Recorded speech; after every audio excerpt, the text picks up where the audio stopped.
Ito guys, isang ibong gala o tinatawag nila na maya dito sa amin. Nagulat na lang ako na mayroong dumapo sa nilagay namin na bitag na para sana sa daga.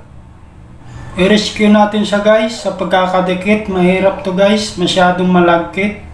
Kawawa naman kasi po ito kapag hindi natin tanggalin. Mamamatay po ito. Ano kaya guys ang pwede natin gamitin para matanggal sa pagkakadikit?